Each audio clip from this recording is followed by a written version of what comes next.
It took 101 episodes, but there's almost no Tesla-specific news today worth reporting. I've got a Model S in Australia driving itself, and some charging etiquette suggestions in your Tesla Tidbits for October 5th, 2016. I brought you the story not too long ago about Bosch showing off their self-driving technology in a YouTube video utilizing a Model S. Electric has the story that they've deployed one on public streets in Australia. Bosch engineers have been working on a car at the Australian headquarters of the company, and it was unveiled today. The car is one of 5 prototypes built, but Gavin Smith, president of Bosch Australia, added, quote, "This one, however, is the most advanced, incorporating some very sophisticated human-machine interface, which allows the car to detect which driver is in the passenger seat and change the configuration of it to suit that driver and their preferences." End quote. The car is considered a Level 4 autonomous vehicle under the SAE standard and is equipped with an impressive array of hardware to make that happen. 6 radar, 6 LiDAR, high-res GPS, and a stereo video camera are what drive the vehicle. Smith further elaborated, saying, quote, "It will be on the roads over the following week, and we look forward to experiencing it with hundreds of additional drivers or passengers, so they too can understand what these cars are capable of," end quote. The article contains a video of the car at work, and one thing really jumped out at me. The original video, showcasing the technology, had an extra display in the car to provide the user interface. Here, it looks as though they've taken over the center console and reskinned the Tesla interface. Makes you wonder ever so slightly if Tesla helped to develop the tech.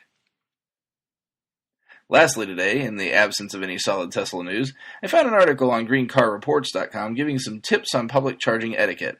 I agree with them for the most part, but your feedback and discussion is certainly welcome. I've ranked them in order of what I feel is most important first, and took the liberty of combining some and adding on as well. Starting off with number 1, don't park in EV charging spaces if you aren't charging. Look, I know they're primo parking spots, which is why EVs tend to get iced frequently, but be courteous. If you don't need a charge, don't plop your butt in the spot. Simple as that. Kind of a corollary to number 1. Number 2, if your car is done charging, move it. Now I know the Tesla fans out there are going to have an easier time of that because they'll get a notification that they're pretty much done. But make sure everyone possible has the ability to charge. Nothing can be more frustrating than showing up to a parking lot only to find all the chargers taken and multiple cars already at full charge. Well, except maybe if the spots were iced, but still, same idea. Spot taken and others can't use it. Number 3, leave the station as you found it, or in better shape than you found it. This is as simple as ensuring you hang the connector back up or coiling the cord properly on the hanger. It can be as beyond the call of duty as wiping down the station, its cable, and connector. Whatever you're comfortable with, just make sure the station is no worse for you having been there. Number 4, be courteous. Remember, your actions, fairly or not, reflect on the whole of the EV driving populace. So if you decide to key the guy's car that iced a charging spot, remember that the story that goes back to this guy's friends is about the jerk that keyed his car, not that he shouldn't have parked in an EV spot. Be a good ambassador for EVs, no matter the frustration level with the folks you may have to deal with. Finally, an EV is an EV, so if a plug-in hybrid is happily sipping away at a charging station, save your anger. While it may make some sense that pure battery electric should only use the stations due to their reliance on only electricity, remember that folks bought the plug-in hybrids for the same reason that you bought an EV, and that's to not use gas, save some coin by doing so, and make the environment better.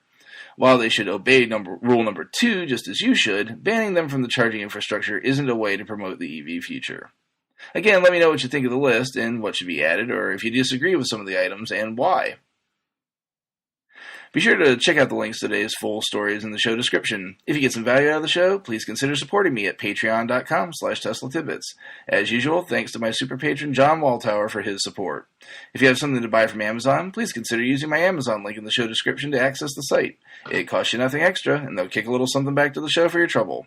Finally, you can support the show for free through positive reviews on the major media services where you find the show, and by simply spreading the word of the show to other Tesla lovers. If you have feedback for the show, the best way to be heard is to tweet at Tesla Tidbits. That's it for today. See you all back here again tomorrow. Until then, keep it charged and hit the road.